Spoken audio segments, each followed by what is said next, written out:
வணக்கம். நாம இன்னைக்கு பார்க்க போறது உலகத்தோட மிக பழமையான ரொம்ப சக்தி வாய்ந்த ஒரு காவியத்தை பத்தி. ஆமாங்க, அது நம்ம ராமாயணம் தான். வாங்க இந்த மாபெரும் கதைய கொஞ்சம் ஆழமா பார்க்கலாம். இப்போ ஒரு முக்கியமான கேள்வி. ராமர் அவர் ஒரு பெர்ஃபெக்ட்டான மனுஷனா இல்ல ஒரு தெய்வமா? இந்த ஒரு கேள்விதான் பல நூற்றாண்டுகளா எல்லாரையும் யோசிக்க வச்சிட்டு இருக்கு. சொல்லப்போனா முழு ராமாயணத்தோட சாராம்சமே இந்த கேள்விக்கான பதிலுக்குள்ள தான் அடங்கியிருக்கு.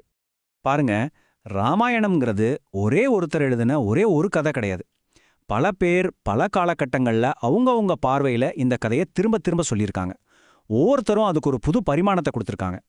உதாரணத்துக்கு முதல்ல எழுதின வால்மீகி ராமரோட மனித வீரத்தை ஒரு ஹீரோவா அவரை முன்னிறுத்தி எழுதினாரு. அப்புறம் நாம தமிழ்ல கம்பர் எழுதும்போது அதுல கவிதை அழகையும் பக்தியையும் கலந்து ஒரு புது உயிரை கொடுத்தாரு. ஏன், நம்ம காலத்துல ராஜாஜி கூட அடுத்த தலைமுறைக்கு புரியணும்னு சொல்லி ரொம்ப எளிமையான நடையில இந்த கதையை சொல்லியிருக்காரு. பாத்தீங்களா, காலத்துக்கு ஏத்த மாதிரி இந்த கதை எப்படி வளர்ந்து வந்திருக்குன்னு. இப்படி பல பேர் சொன்னதால ராமர் பத்தின ரெண்டு முக்கியமான பார்வைகள் நமக்கு கிடைக்குது. ஒன்னு, ராமர் ஒரு வீர இளவரசன், எல்லா நல்ல குணங்களும் நிறைஞ்ச ஒரு ஆதர்ச மனிதன் அப்படிங்கிறது. இன்னொன்னு, அவர் மகாவிஷ்ணுவோட அவதாரம், அதாவது கடவுளே மனித உருவில் வந்தது அப்படிங்கிற பக்தி பார்வை. இத பத்தி ராஜாஜி ரொம்ப அழகா சொல்லியிருக்காரு. நம்ம புனிதமான புராணங்களை வெறும் நீதி கதையா பார்க்கறதுல எனக்கு உடன்பாடு இல்ல. மனசுல பக்தியோட படிக்கும் பொழுதுதான் அதோட நம்மளோட ஈடுபாடு அதிகமாகுதுன்னு சொல்றாரு. உண்மைதானே? வெறும் கதையா பார்க்கறதுக்கும் ஒரு பக்தியோட அணுகிறதுக்கும் பெரிய வித்தியாசம் இருக்கு. சரி, ராமர் மனுஷனா தெய்வமாங்கிற விவாதம் ஏன் இவ்ளோ முக்கியம்? இத புரிஞ்சுக்க நாம கதையோட வில்லன் கிட்ட இருந்து ஆரம்பிக்கணும். ஆமாங்க, அரக்கர் தலைவன் ராவணன். அவங்கிட்ட இருந்து தான் இந்த கதையே சூடு பிடிக்குது. அப்போ தேவர்கள் எல்லாம் பயந்து நடுங்கி போயிருந்தாங்க. காரணம், ராவணன். அவன் சாதாரண அரக்கன் இல்ல, படைப்பு கடவுளான பிரம்மா கிட்ட இருந்தே ஒரு பெரிய வரத்தை வாங்கிட்டு வந்திருந்தான். அந்த சக்தியை வச்சு 3 லோகத்தையும் ஆட்டி படைச்சான். தேவர்களால கூட அவனை ஒண்ணுமே பண்ண முடியல. ராவணனோட அட்டகாசம் தாங்க முடியாம இந்திரன், வாயு, வருணன்னு பெரிய பெரிய தேவர்கள் எல்லாரும் என்ன பண்றதுன்னு தெரியாம தங்களை காப்பாத்த சொல்லி பிரம்மா கிட்ட போய் முறையிட்டாங்க. ராவணன் நினைச்சான் தன்னை யாரும் ஜெயிக்க முடியாதுன்னு.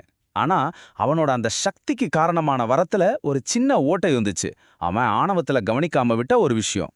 அதாவது, அவன் கடுமையான தவம் இருந்து பிரம்மா கிட்ட என்ன வரம் கேட்டான்னா, தேவர்கள், கந்தர்வர்கள், அரக்கர்கள்னு யாருமே அவனை கொல்லக்கூடாதுன்னு வரம் வாங்கினான். பிரபஞ்சத்துல இருக்கிற சக்தி வாய்ந்த ஜீவராசிகள் கிட்ட இருந்து அவனுக்கு மரணம் வராது. அப்போ அவன் எதை கேட்க மறந்தான்? எது அந்த ஓட்ட? இதுதாங்க விஷயமே. அவனோட திமிர்ல, ஆணவத்துல மனுஷங்க கிட்ட இருந்து பாதுகாப்பு கேட்கவே இல்ல. மனுஷங்க எல்லாம் சாதாரண ஆளுங்க, அவங்களால தன்னை என்ன பண்ண முடியும்னு நினைச்சு அதை கேட்காம விட்டுட்டான். அவன் விட்ட இந்த ஒரு சின்ன தப்பு தான் ஒரு பெரிய தீர்வுக்கான வழிய காட்டுச்சு. காவியத்தோட மிக முக்கியமான திருப்பு முனையே இங்கே இருந்து தான் தொடங்குது. இப்போ தேவர்கள் எல்லாரும் காக்கும் கடவுளான மகாவிஷ்ணு கிட்ட போனாங்க. அவர்தான் ராவணனோட வரத்துல இருந்த அந்த ஓட்டைய பயன்படுத்தி அவனை ஜெயிக்கிறதுக்காக பூமியில ஒரு சாதாரண மனுஷனா பிறக்க ஒத்துக்கிட்டாரு. ஆனா மனுஷனா பிறக்கிறதுனா சும்மாவா? தசரத மகாராஜாவுக்கு மகனா பிறக்கணும், சந்தோஷம், துக்கம் எல்லாத்தையும் அனுபவிக்கணும், அன்பு, கோபம், ஆசை, பிரிவுன்னு எல்லா உணர்ச்சிகளையும் உணரணும், ஒரு மனுஷன் சந்திக்கிற எல்லா போராட்டங்களையும் சந்திச்சு ஒரு வீரனா வளரணும். இதுதான் அந்த தெய்வம் ஏத்துக்கிட்ட சவால். இந்த நெடிய பயணம்தான் ராமாயணத்தோட 6 காண்டங்களா விரியுது. பால காண்டத்துல அவரோட குழந்தை பருவம், அயோத்தியா காண்டத்துல அவரோட இளமை காலம், ஆரண்ய காண்டத்துல வனவாசம், அப்புறம் கிட்கிந்தா சுந்தர காண்டம்னு தொடர்ந்து கடைசியா யுத்த காண்டத்துல போரோட முடியுது. சரி, இப்போ நாம ஆரம்பிச்ச இடத்துக்கே வருவோம். ராமர் மனுஷனா இல்ல தெய்வமா? இத்தனைக்கும் பிறகும் இந்த கேள்விக்கு என்ன பதில்? பதில், அவர் இரண்டுமே தான். அவர் கடவுளோட மனித அவதாரம், மனுஷங்களுக்கு தர்மத்தோட வழிய, அதாவது சரியான பாதையை காட்டணுங்கிறதுக்காகவே ஒரு மனுஷனா வாழ்ந்து காட்டினாரு.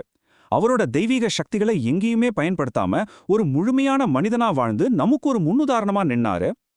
இதத்தான் கவிஞர் கண்ணதாசன் ரொம்ப அழகா மனிதன் என்பவன் தெய்வமாகலாம்னு சொன்னாரு. ராமர் வாழ்ந்து காட்டின அந்த பாதை நமக்குள்ள திறமையையும் நாமளும் உயரலாங்கிற நம்பிக்கையையும் கொடுக்குது இல்லையா?